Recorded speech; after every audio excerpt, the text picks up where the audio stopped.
Hello, everybody. Good morning or evening. Good evening. Good morning, good evening, Venerable Robina. Thank you so much for joining us on the last day, the big day, Shutyudichin, for the Absolutely. last session to close the program. Here in India is already 9 o'clock, so we can go till midnight. Good. No, no. Thank you Right. so much, Venerable Robina. Well, actually, no, the day start. No, no, no. The Tibetans, the day starts at dawn. So we have to go till 4 a.m., 5 All a.m., 6. right. Okay, we're getting ready here. I have to just get a drink for myself. Please forgive me. Hang on a second. Of course, Venerable Robina, please.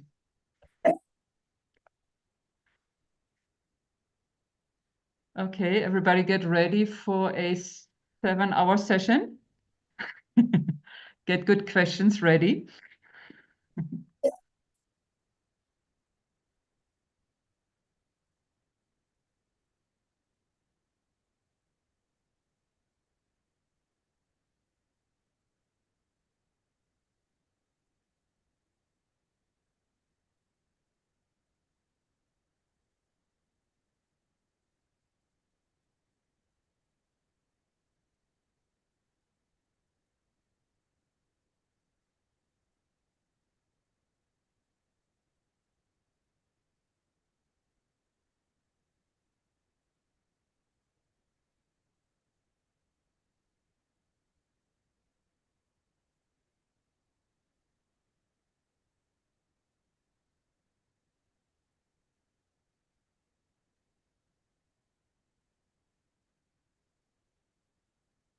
Okay, I'm here. All right. Uh, So this very spacious title. What do you think what do you want to talk about? I don't understand really. What are you hoping for? because today is a day of Oh, miracles. miracles, isn't it? Yes, Miracle. the last day. Okay, well, we'll see what comes out. Okay, we'll see what happens. We'll see what discuss. Okay, good. All right. Are we ready to go? You've done your intros and everything? Yes, Venerable Good. Robina. Okay. Dashi Pukiji Chometok Tram Rira Blingzini Degiampadi Sangye Zindu Mikteo Wai Trokun Namdak Zingla Trupasho Idam Guru Ratna Mandala Kamya Yatayami. Well, I suppose we hear about, we hear about this day, don't we? I know I'm in France right now, in the Land of Monastery at their second Mönlam festival, and the Geshe today just talked a little bit about the activities of Tsongkhapa. And of course, this Day of the Miracles is Buddha kind of showing rather explicitly his magical ability. And I think it's helpful to think about that in a practical way in relation to the Buddhist view, because when we hear in the world miracles and magic and all these things, we literally think it's magic and there's no logic to it. Or even clairvoyance. I mean, in our culture, even clairvoyance, we think it's some magical mystery thing, and because of the materialist view of the world, where your mother makes you and your father makes you, and you track yourself back to the monkeys, then we just think it's like random. We can't. Father's not clairvoyant, mother's not clairvoyant, and even we think what clairvoyance is, you know. We just think it's some magical ability to see 14 lives ago you were an Egyptian princess or something. It's kind of very random and rather ridiculous. But when we understand, and you Indians should, because you genius Indians, you're the ones who created this, more than 3,000 years ago, this brilliant skill called the ability to accomplish samadhi, to access this subtle level of mind, where just naturally, and nothing exists like this remotely. I don't think so in any of the other Christian religions. They don't have such techniques because they don't discuss the mind in the same way. They're more involved in this thing called a soul, which is necessarily mysterious, And so the Buddha skill is incredible skill. And these Indians before him, these people, these masters, they're dealing with the mind. This is what's fascinating, they're dealing with the mind.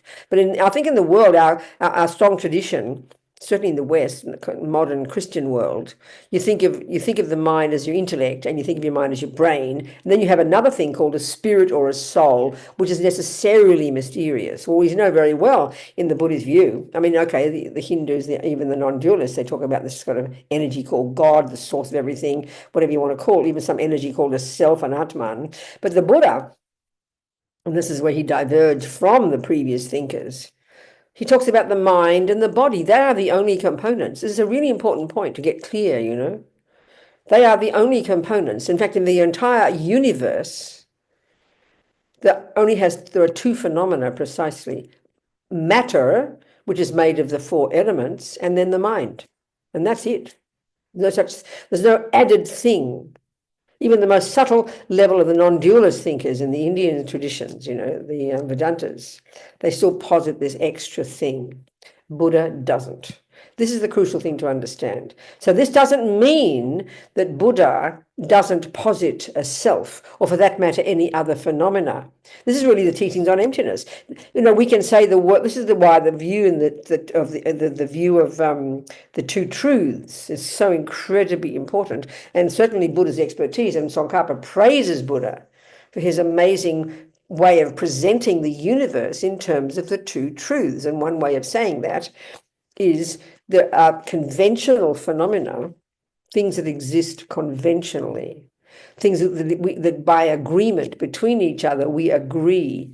You listen to the word cup, your mother gives you the definition, you prove it to be that, it holds your tea, and there's no other contradictory definition anywhere else, and you shake hands and you agree there is a cup. And you say there is a statue, there is a light, here is a computer, and here is a self. So this is the point. This is the entire point, you know. Very simply, conventionally, there is glasses, nose, head, person, or self. In fact, in Buddhist psychology, the word self and the word person are exactly the same meaning. They are synonymous. Self and person. You know, okay, the trouble with the Indian views, you have this Atman, it's like an equivalent of soul as a third component. No such concept. You don't need an extra piece. You don't need an extra bit that runs the show. We have a body and we have a mind, and the mind by definition is not physical. That's it. But the difference is you have gross level of mind, intellect, thoughts, emotions. You have more subtle levels of mind, you know. You have the sensory consciousness as well. And these much subtler levels of mind that are the same continuity of the same mind, not like a separate part. There's no separate little thing called a self or a soul or a spirit. That's the crucial point that Buddha's making. And when we understand this, that's when we understand Buddha's view. And it's finally the Buddha's view of emptiness, you know. Because person or self, they're synonymous. You say I, person, self. These are synonymous, referring to the same thing. So in Buddha's view, you know, the Christians will say there's a body, there's a mind, and there's a thing called a soul. Special trip, you know. No. For the Buddha, there's a body and there's a mind. And the combination of those two is the basis of the name self. That's the point. When we say, even when the Indians, even the non-dualists say there is a self, they're pointing to a third component. The Christians point to a third component that isn't the body and isn't the mind. And that's exactly the Vedantas, the Hindu views. That's still what they're saying. There's this third component. No, Buddha says, this is an exaggeration. This is a distortion. This is an embellishment. And that's exactly the function of all the delusions. They embellish something on top. They posit something extra. The Buddha says, no. But the point of the Buddha's view is the way he talks about the mind, you've got the grosser levels, conceptual and sensory. You've got the more subtle levels that we eventually will access when we get single-pointed concentration. And then we've learned to access that level of mind. With that level of mind, with that subtle level of cognition, we can then use it to discover from our own direct experience in meditation the absence, the emptiness of that fantasy I we have made up. The Buddha would suggest is made up. It doesn't exist.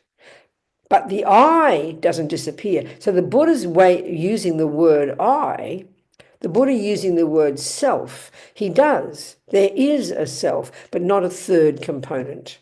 That's the simple difference, not a third component. Because if you look at dependent arising is where all the conventional phenomena are: statues, computers, eyes, glasses, noses, and persons. A person is a phenomenon that exists. A statue is a phenomenon that exists. A computer is a phenomenon that exists. And the word person is synonymous with the word self. So then there's mind, and then there are the four elements. That's what the universe consists of. So all the matter of the world, like computers and physical bodies like this, they are made of the four elements. Then you've got computers and trees and carpets, they're made of the four elements, but they're not conjoined with a mind. And that's the difference that Buddha's saying. A person, also their body is the same body, the same four elements as a computer, the same four elements as that statue behind us, but they're just matter. Well, the statue is imbued with the mind of the Buddha. That's different. So we'll cancel out the statue. But the other things, there's simply four elements. That's it. A tree has got the four elements. The grass, the curtains, the wall, the house, the river, they're a combination of the four elements. So the body of a person, of a self, of an I, is also made of the four elements. And then the mind, the distinguishing factor, the difference between this wall or the light post and this body, is that this body is conjoined with a mind. It's conjoined with a consciousness. And so the body and the mind are the basis for the name I, self, person. That metal behind us is the basis of the label statue. You know, the cake, with all the cake and the eggs and the flour, that's the basis of the label of the thing called cake. So from that perspective, cakes and eyes and statues and lights and computers do exist, but only conventionally.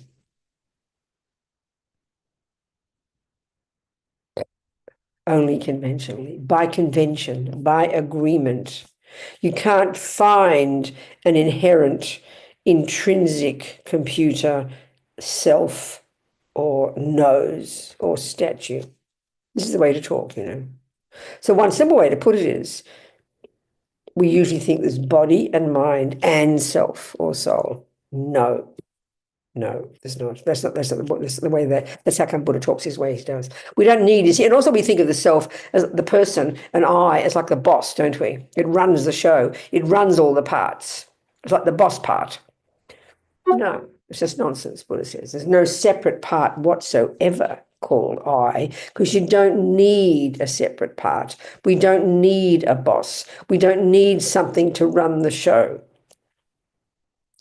I forget if we talked about this last week, but it's exactly the same in the Christian teaching, where they posit a creator. You've got the sentient beings and the world, and then you have a boss, and that's called a creator. And the Muslims, they say the world is so amazing, there has to be an architect. That's the concept of a creator. No, the world is run by the law of karma. Sentient beings don't need bosses. They don't need punishers. They don't need rewarders. Sentient beings do fine creating their own reality, their own hell realms and their own God realms and their own human realms. That's Buddha's view. That's the law of karma. And the same in here. We all think with a little I or a soul or a self, a little Atman running the show, like the special part that's the boss. Don't need it. Don't need it. Don't need it. The mind is the boss. If you want a boss between the body and the mind is the boss. And there's millions of parts of our mind all doing their job together and working hand in hand with the body to function as an I. The parts of the cake all work together to function as a cake. All the parts of the computer function as a computer. There's no sort of inherent little computerness that runs the computer parts. No, nothing has a self. But there is a self, a conventional self, and that label is fitting to put here, not to the light, not to my computer. The term self refers to a combination of body and mind. An ant is a self. Buddha is a self. Buddha is a person. Got to get used to these words, you know. So, of course, to discover the absence of that extra component that we've added on top of a self is the job to be done, to realize Buddha's view, to be liberated from samsara. So the fact is, when we get it, go back to what was said before I started, relating to this day, on the path to Buddhahood, Buddha would say we've all had single pointed concentration, samadhi, in countless lifetimes. We've gone all the way, even to the formless realm, probably. But we haven't used our mind. The Buddha would say that's where he diverged in his own direction from all the Vedantas and everybody.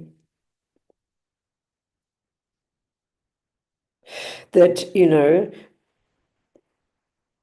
through their practice, they learned how to give up the gross level of suffering, have ethics and control your body and speech. Through their own their ethics, the previous, thinkers in India gave up even how to give up attachment, gross attachment, so you don't get reborn in the upper realms. And they even discovered the way to go beyond even the upper realms to the formless realm. But that for the Buddha that is the subtlest level, but still it's samsara, Buddha says, it's not liberation.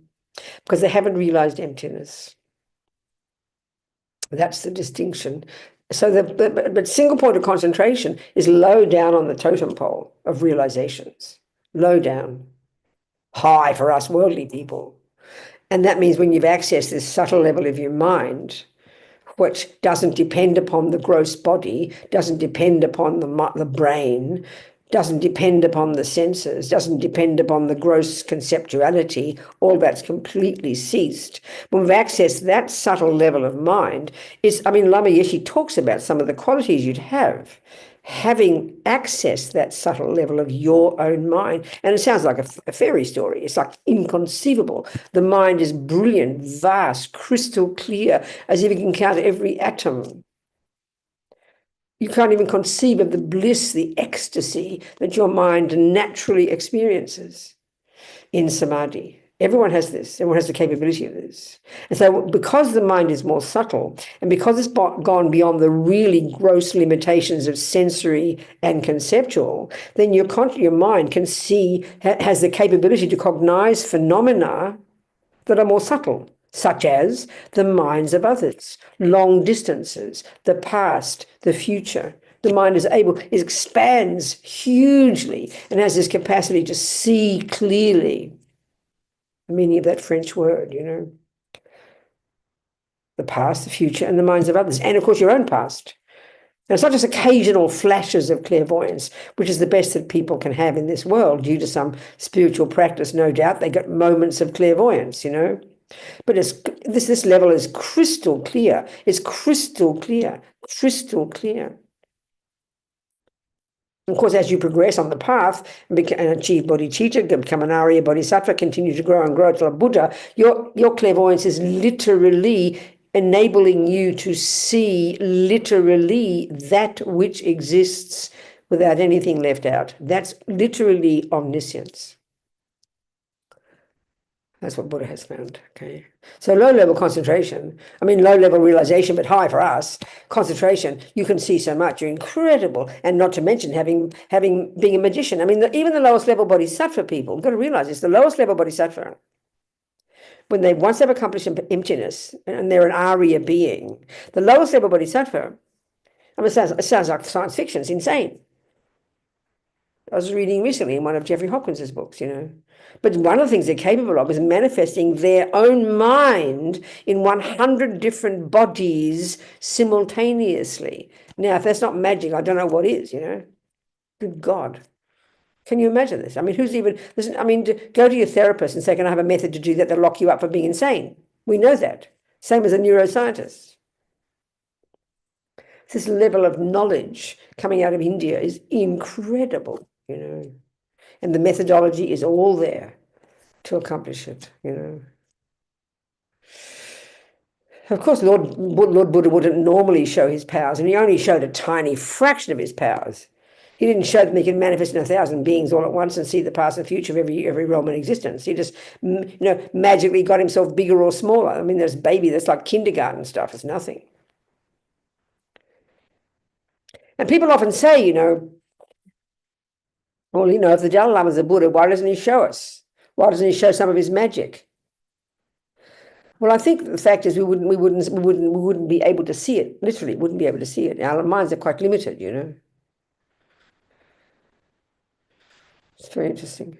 But you can see this with the lamas. They, with their students, they occasionally do they occasionally do show that they see. But even then, you have to believe it. I mean, I know one friend of mine, a woman, and came to the Copan classes back in the 90s, and then her son was a fisherman, and then she was hearing for the first time from Lama Zopa about hell realms and everything, and she was shocked. Her boy had been spending his life killing.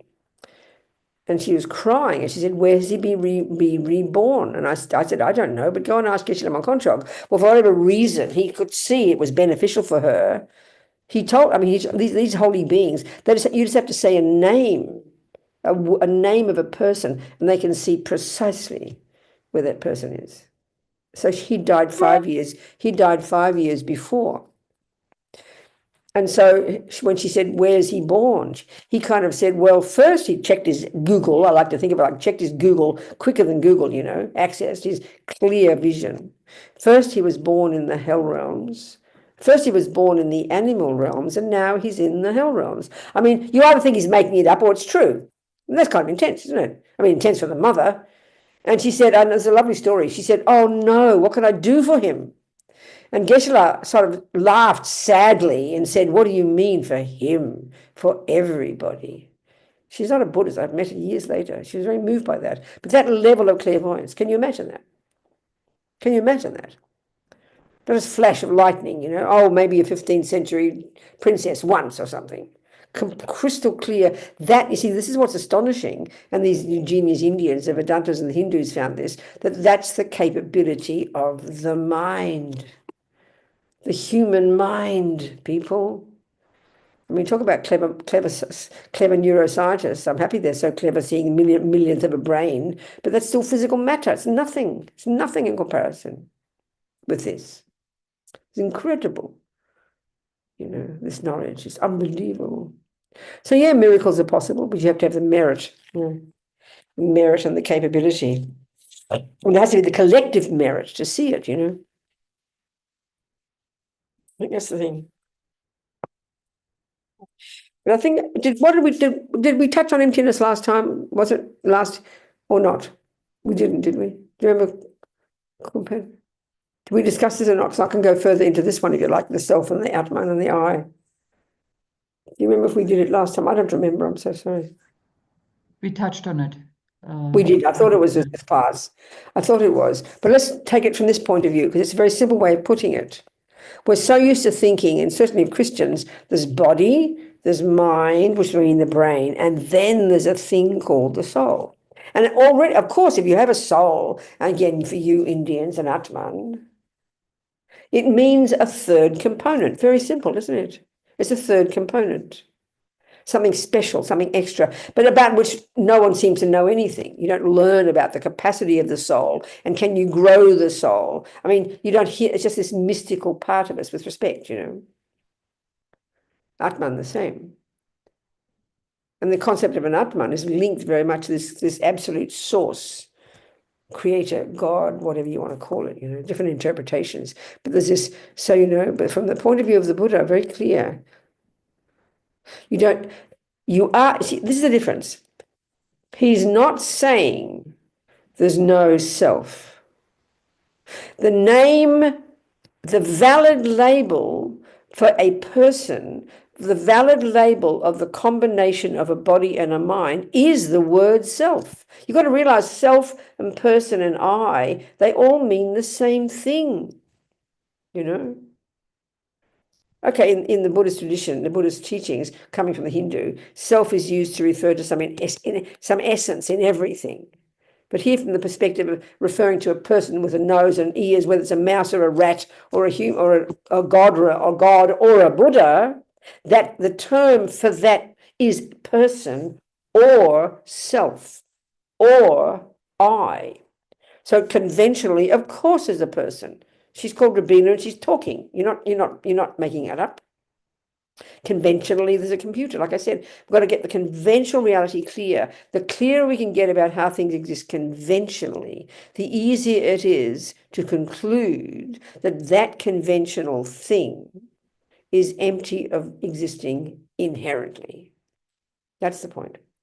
The absence of inherent existence is a characteristic of something that does exist.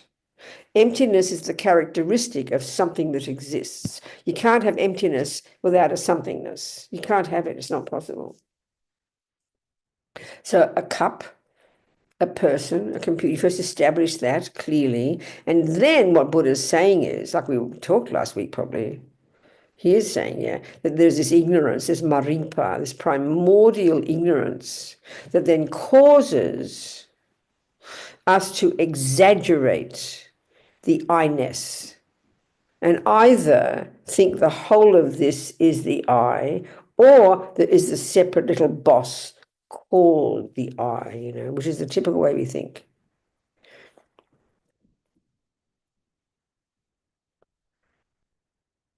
The Buddha says it's not.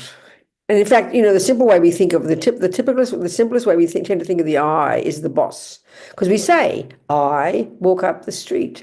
I am holding a cup. I am talking. So we think there's a bit called I instructing the feet what to do. There's a bit called I telling the mind to have angry thoughts. No, you don't need that. The habit of anger does its own job. It doesn't need to be told to be angry. It knows how to do it. The legs, if you've trained them, combined with the mind, do their job of walking. You don't need an I to boss people around, and you don't need a creator, because it's the same philosophy.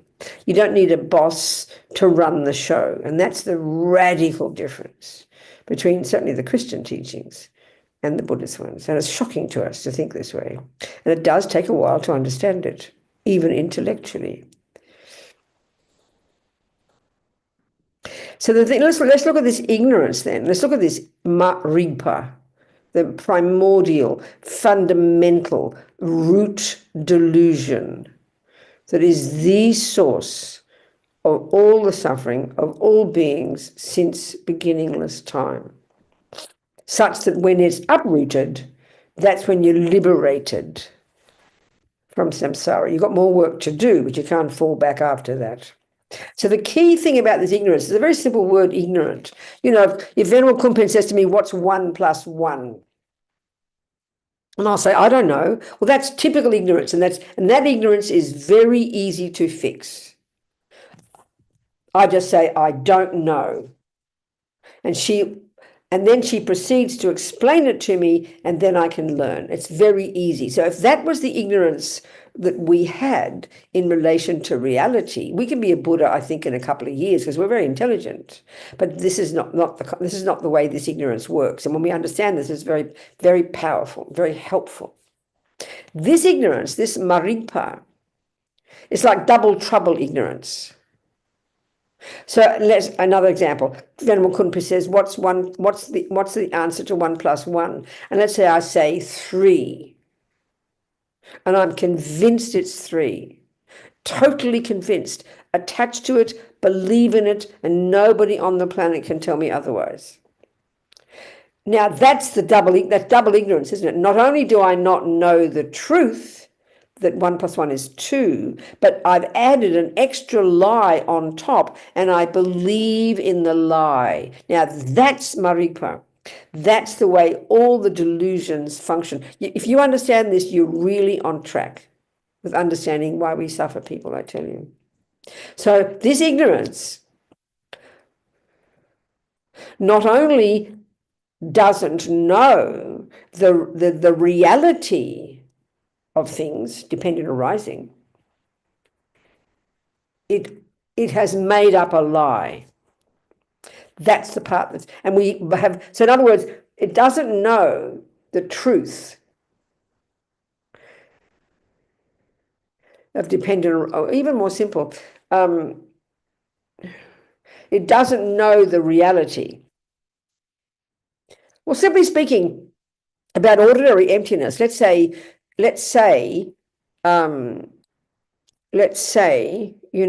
you think a blue cup is pink. Let's say due to color blindness, a blue cup appears to your eyes and you think it's pink. Well, not only do you not know the truth,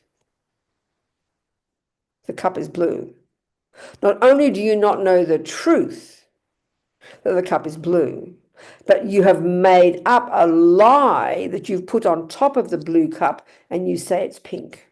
If you simply said, I don't know what color it is, that's easy ignorance to fix.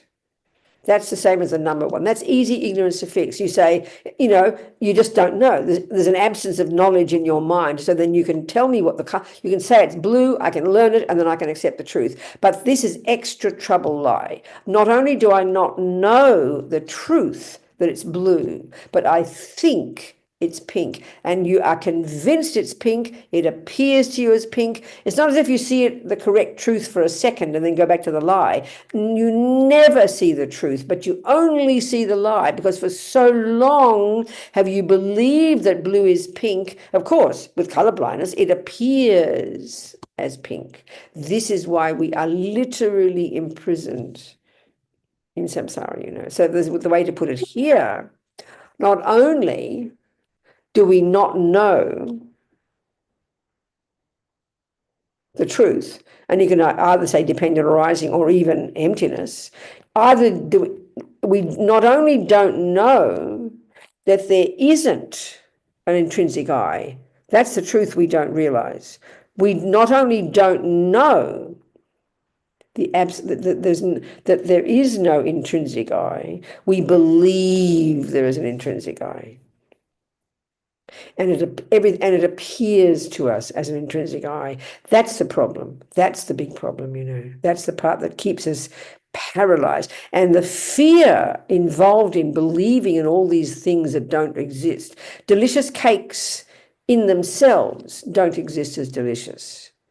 It appears delicious because for so long have we believed that cake has this delicious quality. We don't think it comes from our mind. This is the tragedy of samsara, It's again the same thing. It's like, because all the delusions exaggerate, they embellish, they add on top. So literally this Marikpa has added a thing that doesn't exist. It's literally added a separate independent I to the body and the mind. And it doesn't exist. It doesn't exist. But because we've believed in it for so long, it appears to exist. And so, of course, we believe what we see. This is why we have to use incredible logic, incredibly sophisticated logic at a conceptual level, and get single point of concentration, and use logic at a very subtle level to deconstruct this lie. That's why Lama says in Mahamudra, it is literally impossible to realize emptiness until you've got single point of concentration, until you've got samadhi, because the mind then is so subtle, it's capable to do the subtle work that has to get done, It's very fascinating. So do you want to ask you some questions? Any questions?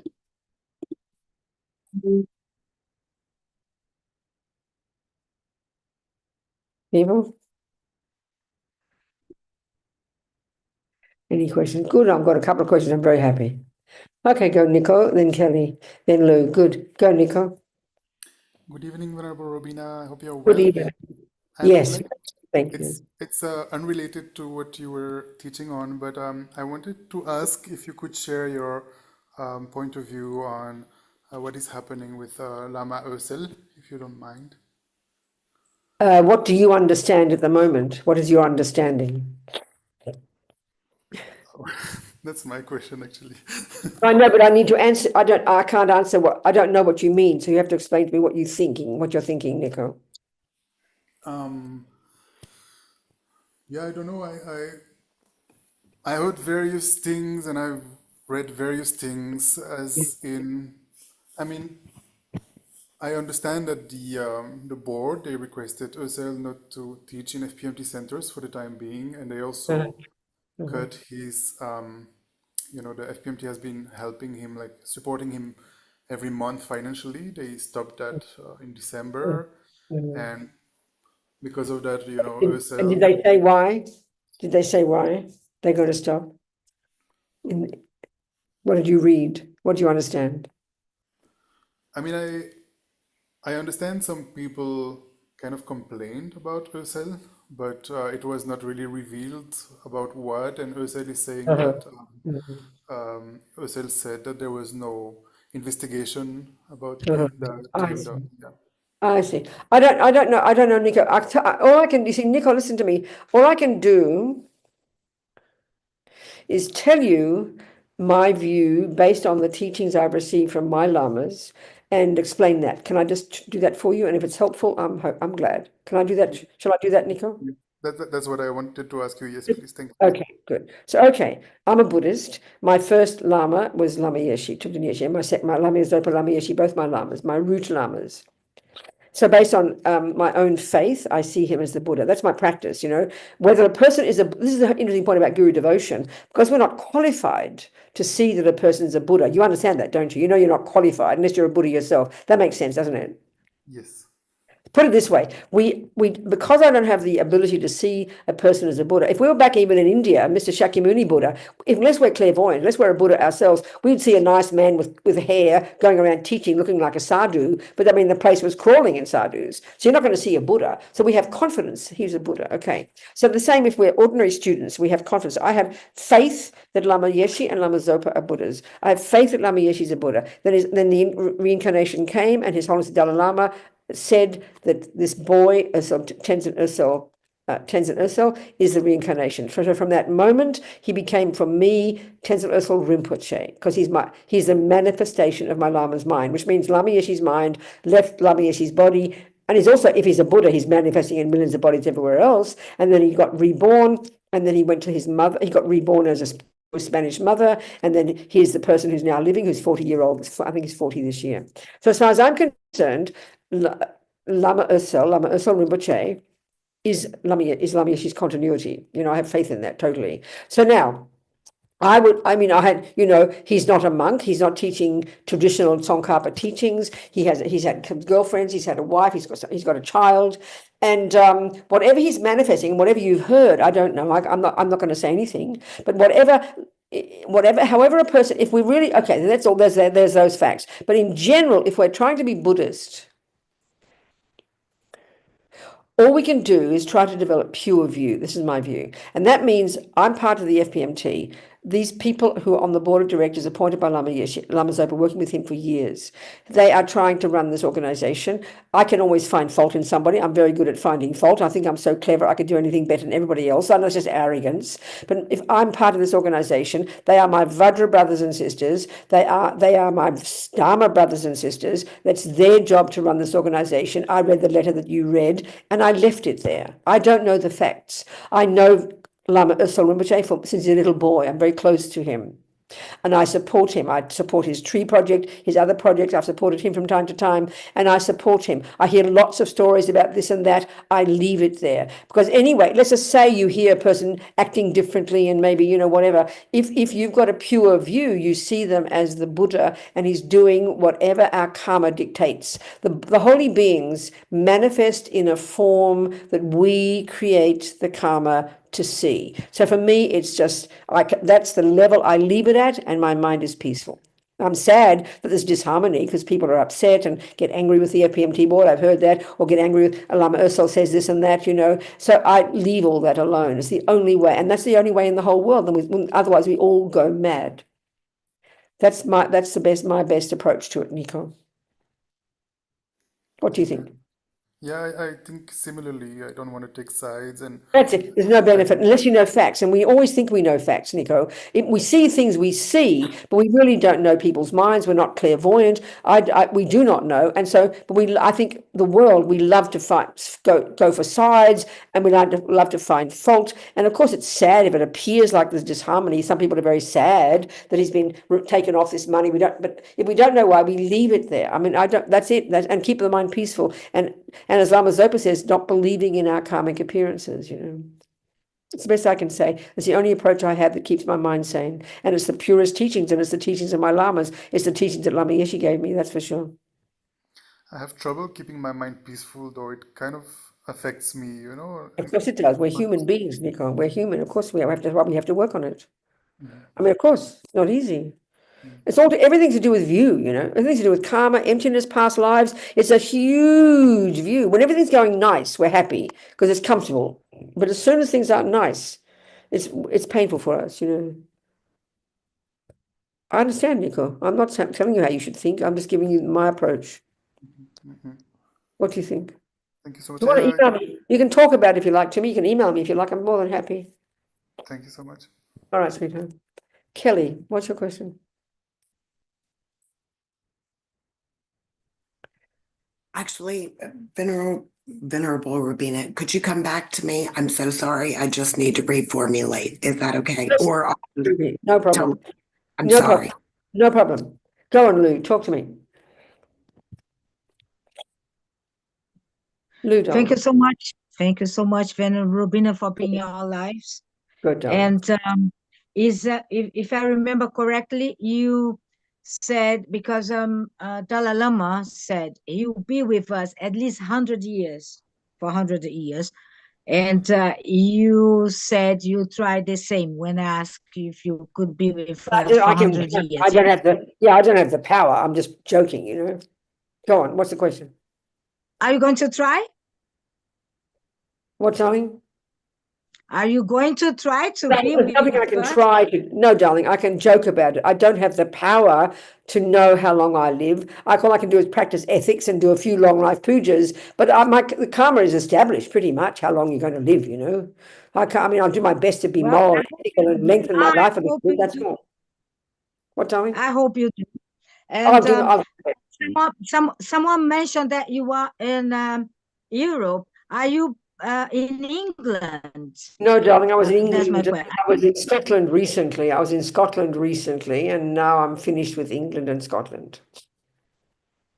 Oh, so you are not in England, because I was gonna ask if I could have a one-to-one meeting with you. No, I'm in France now. You are in France. How long you been in France for?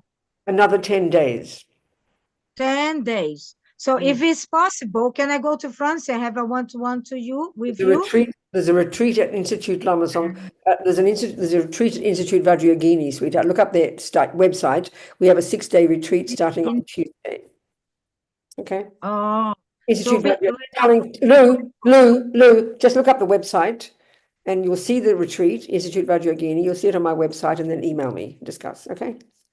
yeah, okay, thank you. Thank you so much. Hello, Stephanie. Stephanie, she disappeared. Robina, hi. Where's she? Hi. Hello, Here. sweetheart.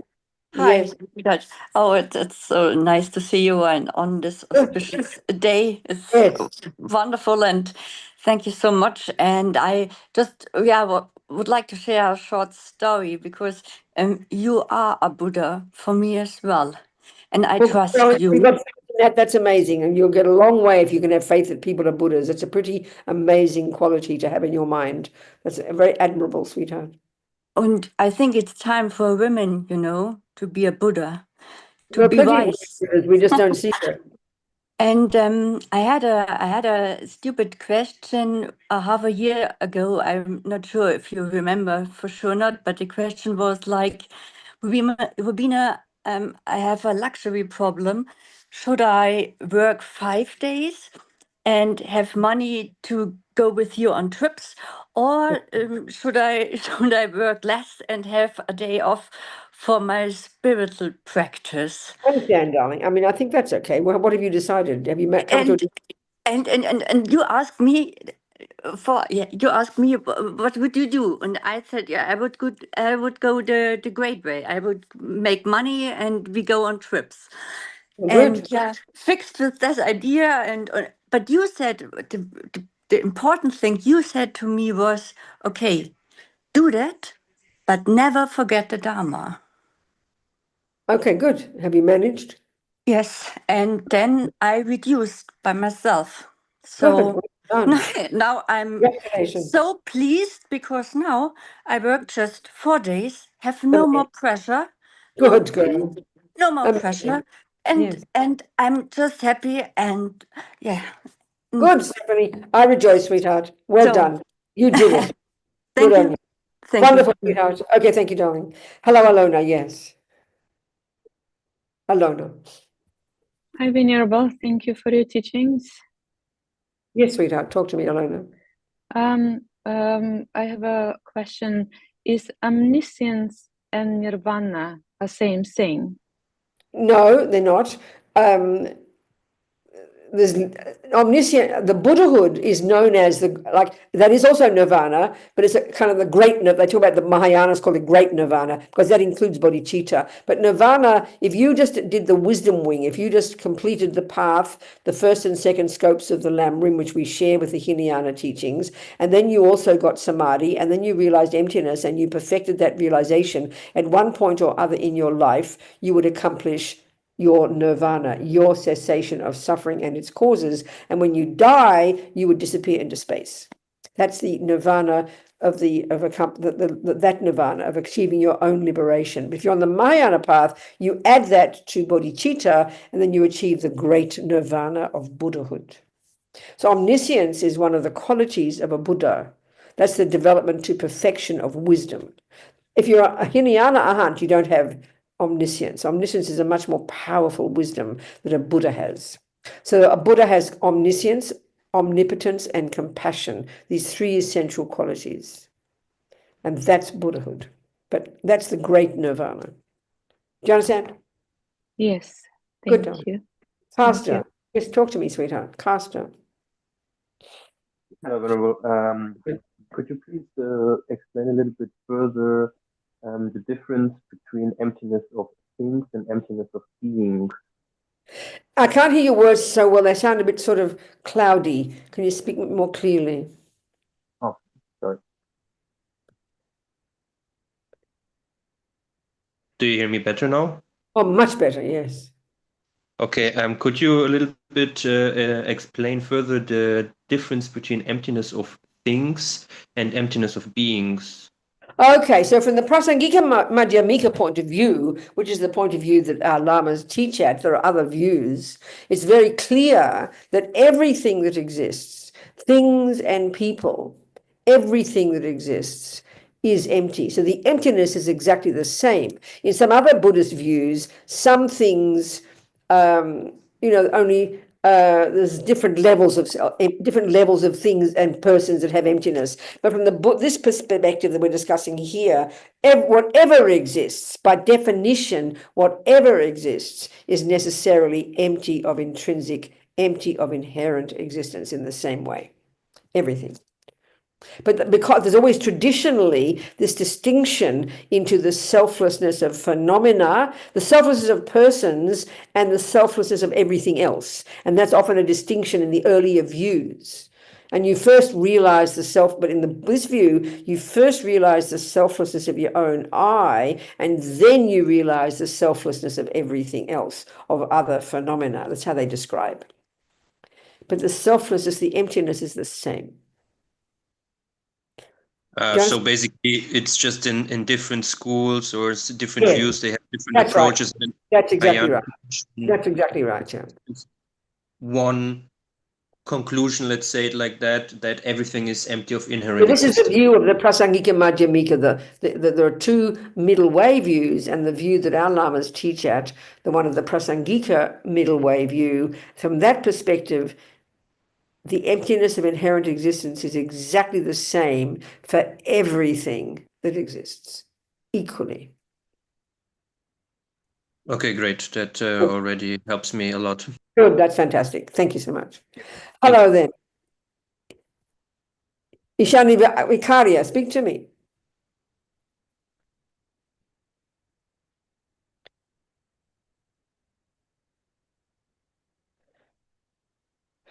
I can't see you, become dark. The light has gone. Now we're there. Please speak. Yes, please. Yeah. Thank you so much. Yeah. Good. So I have a question as you said that the root guru, of course, is Buddha, but then when we accept another, living being as a guru, yeah. Yes. So Yes. yeah. So then I am totally into listening to the guru that I have accepted to be a guru. So then, what brings me or what brings him to make me show the right way, or like how do I go on the right path of enlightenment when I have accepted a monk as a guru. So I think I'm not quite clear your question. So there you are. Are you already on the Buddhist path? Yes. Yes, yes, Are you on the Mahayana path? I mean, just out of interest, so I can describe it with you. Are you yes. okay? Good. Mahayana. Are you also a Tibetan Buddhist out of interest? No. I know. I'm still into studying and No, learning. that's fine. It's not a problem. That's not really the point. So, okay, you're studying and you've checked up this person, and then you have decided that this person is your spiritual teacher, your guru. Yes, That's right. yes, So tell me, are you, based on the teachings that you have received, how would you describe that relationship in your responsibility in that relationship? What have you learned about that relationship? What do you understand? Yes. So I totally have, kind of mentally and soulfully believe in what he says. Okay, so So in I that want, okay, go on. Go on. You want? yeah. Okay, so before you go further, listen, I kind of, go on. I'm listening. sorry, go ahead. I'm listening. Yeah. So I want, yes. So he has shown me the path from the beginning, and I just want to follow that path. But somewhere I get confused where what should I listen to or what should I follow? Like I just want to follow my guru. So do you listen to other teachings from other people? Do you like to do that as well? But do you having a problem? You can have more than one Kind guru, of. but you can have more than one guru. You can have many gurus. Mhm. That's okay. So Okay. where's the No, but problem? I If really you have tremendous faith. Yeah, so I have tremendous faith in the guru that I want to follow. well, good is as So, matters. You are confident. You are confident in yes, this person. He is leading you in the right direction. yes, Well, then I'm very happy for you. I don't see a problem. yes, This is perfect. You just keep yes. going. Good. But you always check carefully the teachings. Okay, yeah. Make it make sense to you. You need to develop your wisdom as well as your faith. That's important. You need to come to your own conclusion from your experience that what he's telling you is true. That's the, that's naturally what would happen. You just practice. And that's good. That's marvelous. I rejoice. Wonderful. Yeah. Good. Yes. Okay. Yes, I have total faith in my guru, so I just want to follow him. Perfect. Yeah. Perfect. Thank you so Perfect. much. Well done. Thank you. Thank So, Venerable Courtin, what have you got there? Thank you. Anybody else? Some questions? Anything at all, people? Any questions of any kind? Anything at all? Doesn't matter what. Kay put something in the chat. Kay, you here? Would you like to ask your question directly? She was here. That's the question. Huh? She says irritation, anger, opinion, living order with so much experience, difficult to control. So Yes, I totally agree. Whoever you are, join the club. This is completely, Kay, sweetheart, this is total normal human being. So join the universe, baby. And we can see it. I mean, we can go to our therapist and we can read psychological books and talk about all these fancy Greek words. But honey, the main suffering, I think, is anger, irritation, annoyed, frustrated, anger. They're variations of anger. And when we realize, Kay, that they're the response when our little attachment doesn't get what it wants. It's kind of so embarrassing to learn that it's so simple, but it's profound, but simple. So if we can have that as a basis and everyday practice and do our best to control our body and speech and don't say too many words and do our best with a bit of practice every day, know we're a work in progress, get up next morning, do your best again, learn from your mistakes, wake up next morning. As long as we know we're a work in progress and not get overwhelmed by our bad habits, then I think we'll be okay. And see your progress and rejoice in your progress, Kay. It's all small, but we need to see that. Our trouble is when we get angry again, then we get guilty, then we feel angry with ourselves and we make it all worse, Right. The cycle. Honestly, Yeah, it's right, exactly right, darling. But I think if we just know it's human, we have attachment, which always is a little girl in us that wants everything that I want. It's like a little petulant girl, and it's embarrassing to hear it like that, but I think we can hear it, and then be kind to that poor little girl, and then practice. And this is why it's important before we start to really work on the anger, work on the servants of the anger. Zip the lip. I swear to you, Kay, if we make a decision at the beginning of the day, I will not say those words. A lot of things change. I tell you, the words is when the problems start. Do you understand, Kay? I totally understand. Yes, Yes. good. So go one step at a time, girl, and rejoice in your progress. I think we're sometimes feeling we're just sort of plodding along and kind of like one day after another, but really we are continually moving forward. It's important to remember that. Okay. Yes. Hard to keep to keep quiet when you're dealing with maybe one of you. Oh, she disappeared. She got cut off, didn't she? Okay, she's not there. Hopefully she'll come back. Keep your eye out, okay, for her. Hope she'll come back. She just fell up. She lost the line. Let's hope she comes back, okay. So keep your eye out for me, Venerable Courtin. Yes, So sir. somebody else there? Any questions? There is Giovanna. Life is pure chaos and things seem to be getting worse. Just as Buddha said, how to relax in the emptiness with your specific Vajra vision, but keep moving in this messy world. Well, we were just talking to Kay until we got cut off, It sounds so simple. We want practice to be more dramatic, But really, the most fundamental, the very first level of practice is control the servants of the mind, which is your anger, which is your speech and your body. And then you have your practice every day. Keep your potential in your mind. You mentioned vision, keep your view of your potential in front of you. So you aim for it and just try to control the body, speech, and mind every day. I mean, forget about radical experiences and forget about too much compassion. Just try to control our body, speech, and mind. Sort of go along steadily every day. Yeah, the world is chaos. There's no question. There's no question.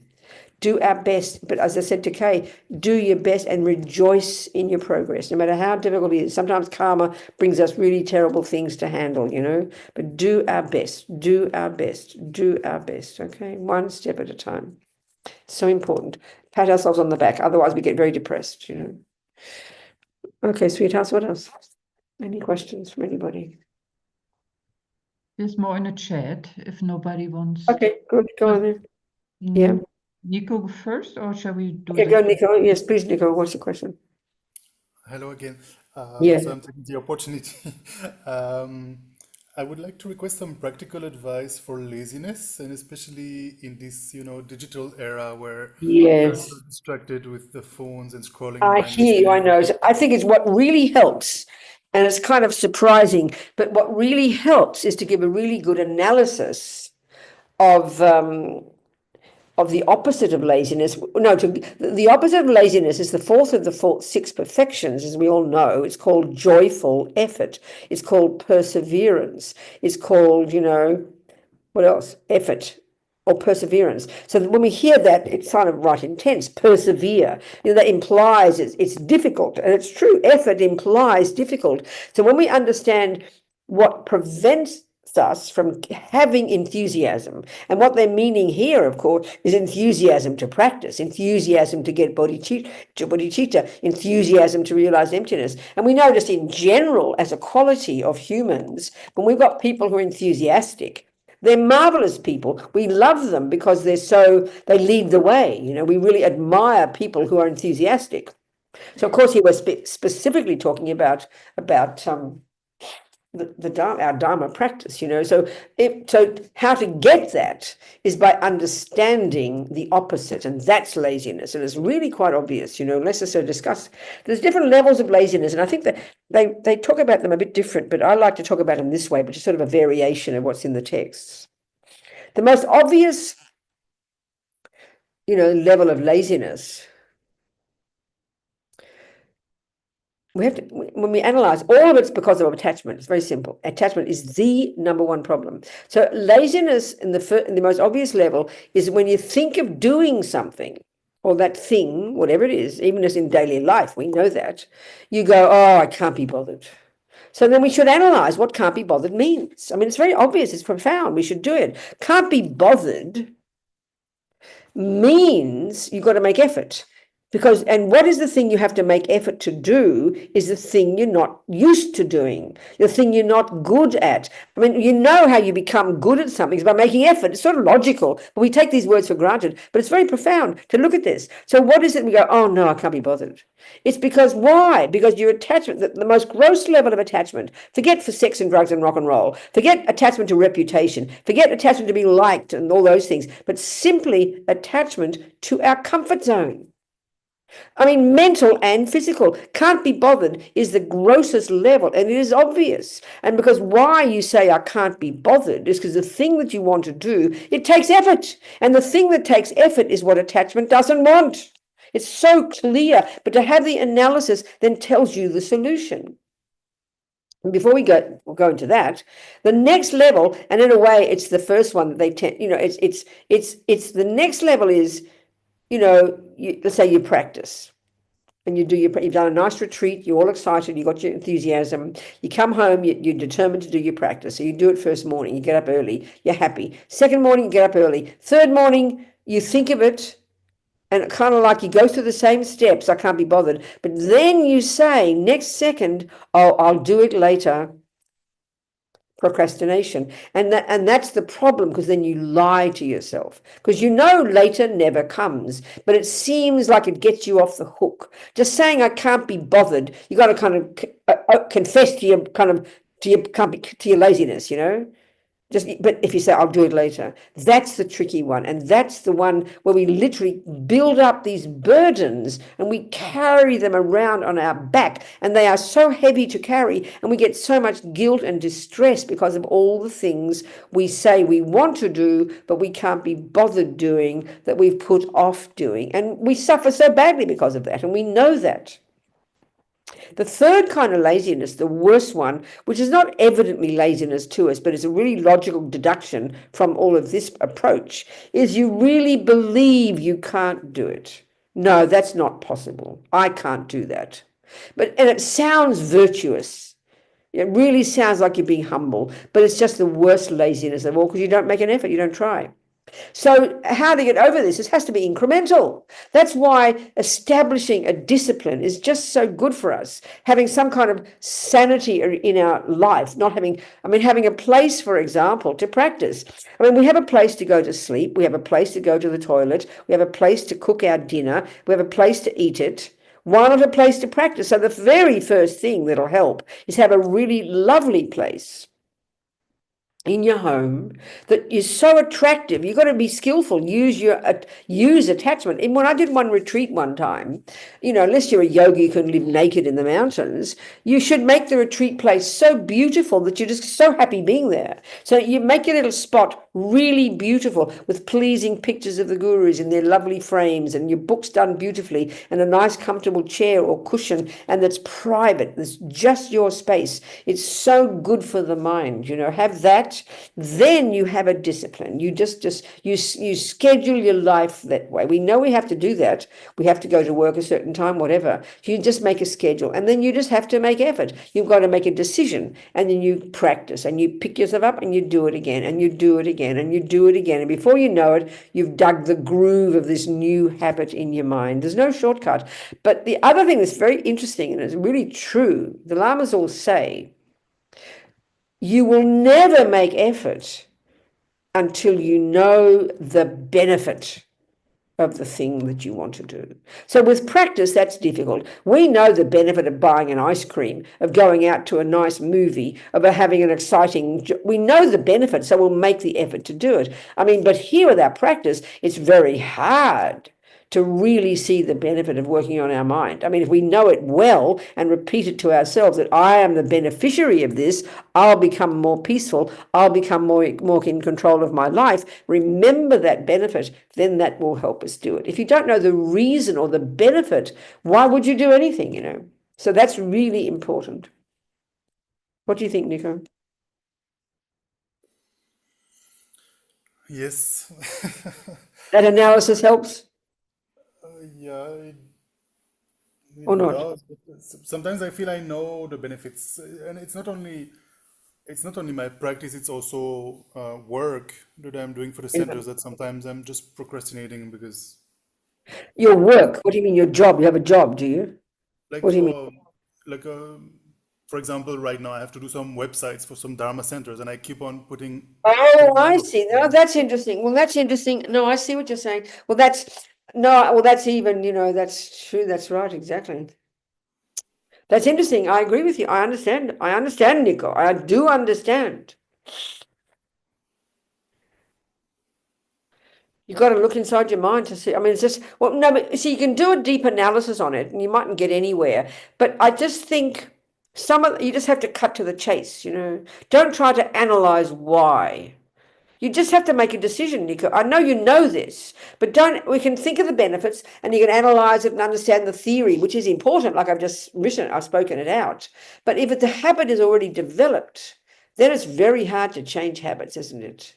So, I mean, it's not that easy, and it's hard to see our mind at a more subtle level. It's hard to see why even things you probably enjoy doing them once you do them, do you or not? You enjoy doing it once you do it?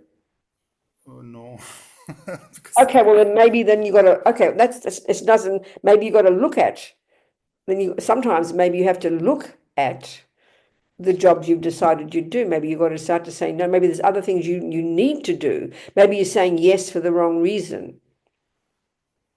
I'm Maybe you saying yes decide because not to it's do it. helpful. It's helpful for people and for the teacher, but computer work is I've done too much of it, and the far away I am from the computer, the better I feel. Well, So okay, so maybe sometimes that's really important. I mean, sometimes when we get a bit stressed, when the energy's out of whack, maybe it's best to say no.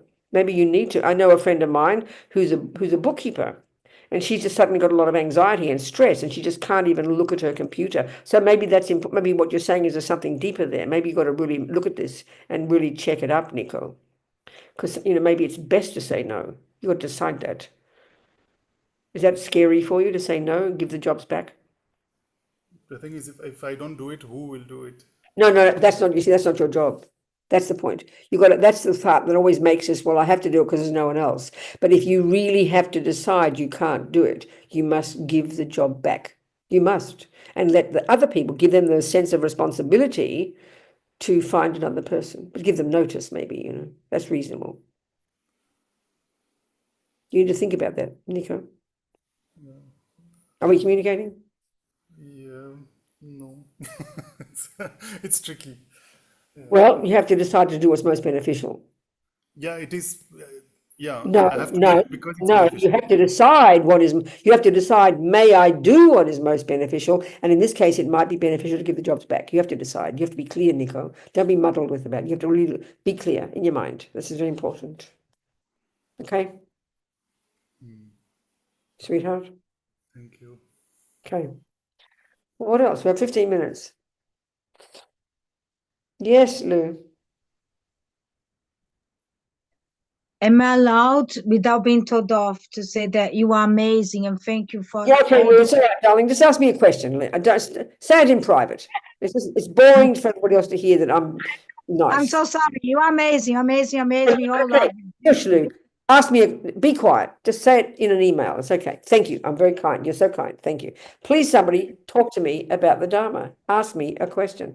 We went into emptiness and suddenly all this emptiness disappeared. Maybe it's boring for you. Is there no questions about dependent arising, emptiness, attachment, or anything else? There are 3 questions in the chat, Venerable Okay, good Robina. then. Let's go. Talk to me. Hello, Venerable. This is Joella in Bombay. Would you Good. please clarify the difference between Lojong and Lamrim? Thank you so much. Okay, very kind, thank you. Well, these Tibetan words, I don't know many Tibetan words, but that's 2 of them, so well done. So lojong is literally doesn't translate, I think, as transforming the mind or even mind training. So technically speaking, the whole of Buddhist practice from day one to Buddhahood is training your mind, transforming your mind. But it's a term that in Tibet, I don't know how it got coined, that's used to refer to a whole genre of practices within the bodhisattva path, that these radical practices of exchanging the self for others. It's just become known as Lojong, that whole area of practice specifically related to the specific, more radical approaches to achieving bodhicitta. That's the use of Lojong, Joella. Then Lamrim, in general, is the term that's used among the Gelugpas to refer to the structuring of the different practices in this very coherent step-by-step approach that encompasses all the steps on the path to enlightenment. The first two stages are the practices we share with the Hinayana path, the practices first of controlling your body and speech, of abiding by the laws of karma, of purifying your mind, living in vows, harnessing your discipline and disciplining your body and speech. Then the second scope, the middle scope, is where now you start to get renunciation by understanding emptiness and beginning to give that up. And then you've got the Mahayana component, which is the compassion component, and that's the bodhisattva path. And so the Lamrim is all of it. And Lojong specifically is referring to these more radical approaches to accomplishing bodhicitta. Okay, Joella? Clear? Must be. Next one. Ishaniva has another question. Okay, good. Please, sweetheart. While living in practical life and taking care of family and other responsibilities, and still wanting to follow the path shown by the Guru, how to maintain the balance? I think when we understand, certainly from the Mahayana point of view, in general with karma, everything we do and say is driven by a motivation underneath it. So mostly we follow attachment as our motivation, especially with families. We love our family, so we are following our attachment as our motivation. But straight away with karma, you could be doing the dishes with a compassionate motivation, a wish to be of benefit to others, to be kind, and that could be a much more virtuous karmic seed that you plant in your mind than if you sit in your cushion for 1 hour doing meditation. It could be because your motivation was more pure. That's really important. So if you think that is quite liberating, if we think of our spiritual practice as only when we're studying the books, only when we're meditating, no. Your ordinary life can be literally your practice, but what makes it practice is your motivation, your wish to be of benefit to others. I'm going to be a wife, a mother, a father, a cook, a cleaner. Why? Because I have this responsibility and I want to help others. And then you'll have a happy mind doing it, Especially women's work that gets no respect whatsoever. If you do it with a pure motivation, that's what makes it a Dharma action. It's really important to understand, and it can lift us and make us very happy. What do you think? Makes sense? Yes, thank Good. you so much. Yes, it makes a lot Good. of sense. It Be brave. puts me Wonderful. to peace of mind. That's Yeah, right, thank exactly. you. Good. What are the other ones online there? Angela has a question: how to develop more compassion and not be frustrated on mindless people on the streets, throwing garbage on the street, shouting at their children, cutting off. Oh, God, of course, it's so hard, isn't it? I mean, the outside world, unfortunately, the outside world consists of human beings, and we all know human beings have delusions, they have anger, they have attachment, they have jealousy, they have arrogance, and some a lot worse. They're multi-murderers and rapists and terrorists and bomb droppers. But, you're just talking even about the ordinary people. We understand. And this is, I think, why the very first level of practice is this recognition that in my mind, I have attachment, anger, annoyance, I badmouth people, I do negative things. The first level of practice is really becoming familiar with our habits, taking Buddha's view of the mind, looking at attachment, Understanding what it means is that we do it self-centered. Understanding anger, which is attachment not getting what it wants. Then we shout at people. We are recognizing in ourselves, owning responsibility that we have these qualities. When we know we have them, and then the crucial point is this, that you then see that they are why you suffer. Until you've come to that conclusion, you have to see this is why I suffer and I'm sick of suffering. That's renunciation. Then when you see others, you can go, wow, I know just how they feel.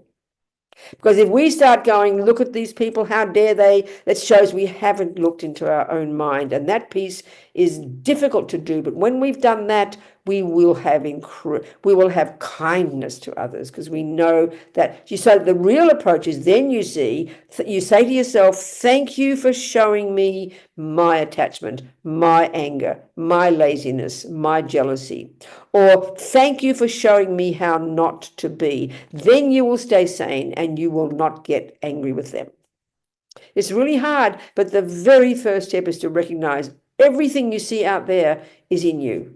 They might be worse, but we've all got attachment and anger and jealousy and pride and bad behavior. That's the universe, and that's Buddha's teaching. So when we really recognize that, we become more humble. We want to get rid of the suffering for ourselves, and then that's the basis of having compassion. But it's one step at a time, It's not easy. All right? Maybe that's a good ending. What else? Any more in the questions? No? Castor has a question. Good, Castor. Go. Talk to me. Unmute you. Yeah. Yes, sweetheart. Yes. With a mind that we cannot trust, how can we sure that the conclusions we draw are real or true? You mean your own mind? Yes, my own mind. I mean, like, as you said. No, Carter, this is a really good question. But this is the point here. What if you're talking about, when you're learning mathematics and you ask that same question, how you're not asking yourself to trust your mind at the beginning. You're asking yourself to trust the sources. That's why you've got to check the sources first. If you know you've got a valid mathematics book, you're not trying to trust your mind because you're not familiar enough yet. But you read the theories, and on the basis of those theories, you train your mind. And then so if you're playing the piano, it's exactly the same. You have your notes written down. Bach's music is right there. You're playing the piano. I'm not sure if I'm done it right yet. You don't agonize about it. You lift your eyes and look at the music and check. It's the same here with Buddha's views. They're clear presentation of precise, clear, deep, analyzed facts. And if you choose to follow Buddha like you choose to follow that musician, then you have a basis for deciding. Can you not hear me? Can you not hear me? I hear you very clear. I hear you very clear. Good. Then one step at a time. Yes, so you mean basically I first have to establish the faith, guru devotion, listen, and then start to analyze it. No, not even go do a devotion yet. Just check Buddha's teachings. Okay. I mean, then, of course, as you develop a relationship with a person who's Buddha for you, please.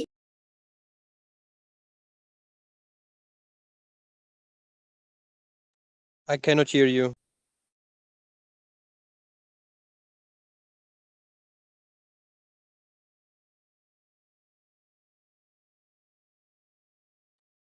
I don't know, for me the audio is off. I think you're muted. I assume Venerable we Robina can't is hear you, talking yeah. on the phone, so let's just give her a minute. Okay, I think we're finished anyway. We're finished on a good note. One step at a time and check your sources. All right? Yes. And discover there's no three components. There's only a body and a mind, and self is the name. It's not body, mind, and self. It's a very simple way to put it. There's not body, mind, and self. There's body and mind, and self is the name you give to the body and mind. That's the conclusion, okay? No separate self. That's it.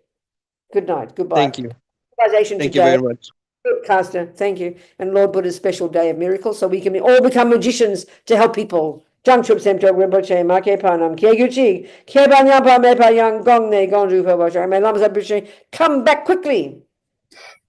And when we all develop pure view, so there's no disharmony anywhere. We do our best, okay?